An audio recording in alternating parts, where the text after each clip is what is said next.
धनतेरस की कथा। कार्तिक कृष्ण पक्ष की त्रयोदशी तिथि के दिन यह त्योहार मनाया जाता है। इस दिन माँ लक्ष्मी, यम, धन्वंतरी और देवता कुबेर की पूजा की जाती है। धनतेरस के दिन इसकी पौराणिक कथा का भी विशेष महत्व है, जिसका संबंध माँ लक्ष्मी से है। धनतेरस दो शब्दों से मिलकर बना है, धन और तेरस, यानी कि धन को 13 गुना करना। धनतेरस की पौराणिक कथा। एक समय भगवान विष्णु मृत्यु लोक में भ्रमण के लिए आ रहे थे। लक्ष्मी जी ने भी साथ चलने का आग्रह किया।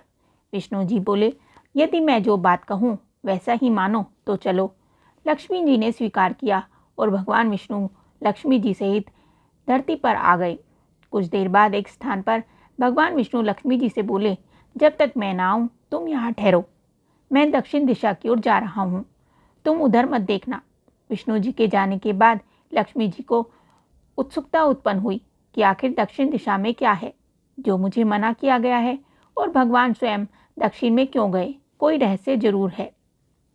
लक्ष्मी जी से रहा न गया। जैसे ही भगवान ने राह पकड़ी, वैसे ही माँ लक्ष्मी भी उनके पीछे पीछे चल पड़ी। कुछ ही दूर पर सरसों का खेत दिखाई दिया। वह खूब खिला हुआ और लहरा रहा था। वे उधर ही चल पड़ी।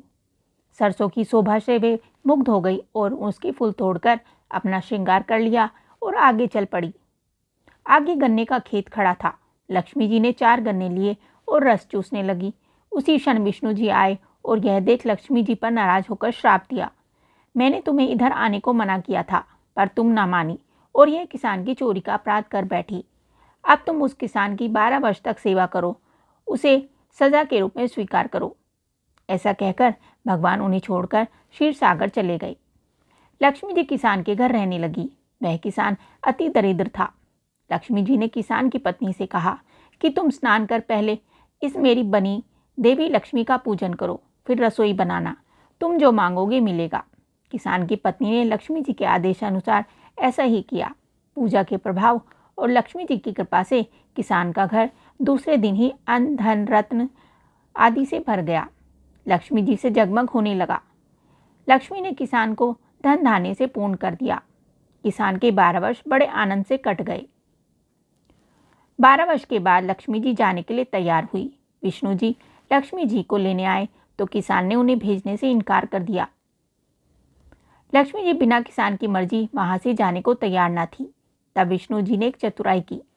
विष्णु जी जिस दिन लक्ष्मी जी को लेने आए थे उस दिन वारुणी पर्व था, इसलिए किसान को वारुणी पर्व का महत्व समझाते हुए भगवान ने कहा कि तुम परिवार सहित गंगा में जाकर स्नान करो और इन कोड़ियों को भी जल में छोड़ देना। जब तक तुम नहीं लौटोगे तब तक मैं लक्ष्मी को नहीं लेकर जाऊंगा। लक्ष्मी जी ने किसान को 4 कोड़ियां गंगा के देने को दी। किसान ने वैसा ही किया। वैसा परिवार गंगा स्नान करने के लिए चल पड़ा। जैसे ही उसने गंगा में कोड़ियां डाली, वैसे ही 4 हाथ गंगा में से निकले और वे कोड़ियां ले ली। तब किसान को आश्चर्य हुआ कि वह तो कोई देवी है। तब किसान ने गंगा जी से पूछा, हे माता, ये 4 भुजाएं किसकी हैं?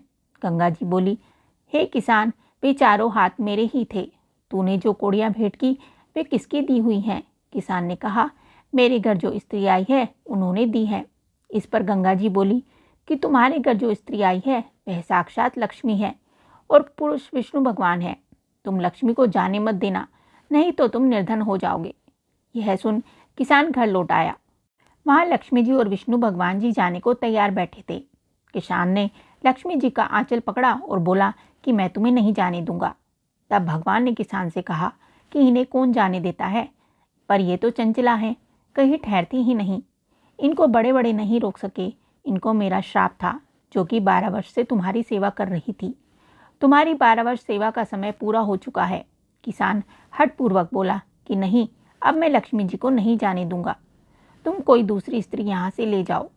तब लक्ष्मी जी ने कहा, हे किसान, तुम मुझे रोकना चाहते हो तो जो मैं कहूँ वैसा करो। कल तेरस है, मैं तुम्हारे लिए धनतेरस मनाऊंगी। तुम कल घर को लीप पोत कर स्वच्छ करना। रात्रि में घी का दीपक जलाकर रखना। सायंकाल मेरा पूजन करना और एक तांबे के कलश में रुपया भरकर मेरे निमित्त रखना। मैं उस कलश में निवास करूंगी, किंतु पूजा के समय मैं तुम्हें दिखाई नहीं दूंगी। मैं इस दिन की पूजा करने से वर्ष भर तुम्हारे घर से नहीं जाऊंगी। मुझे रखना है तो इसी तरह प्रतिवर्ष मेरी पूजा करना। यह कहकर वे दीपक के प्रकाश के साथ दसों दिशाओं में फैल गई। भगवान देखते ही रह गए। अगले दिन किसान ने लक्ष्मी जी के कहने के अनुसार पूजन किया। उसका घर धन धान्य से पूर्ण हो गया। इसी भांति वह हर वर्ष तेरस के दिन लक्ष्मी जी की पूजा करने लगा। बोलो लक्ष्मी माता की जय। ये कथा आपको कैसी लगी हमें कमेंट करके ज़रूर बताएं। साथ ही वीडियो को लाइक करें और चैनल को सब्सक्राइब करें। धन्यवाद।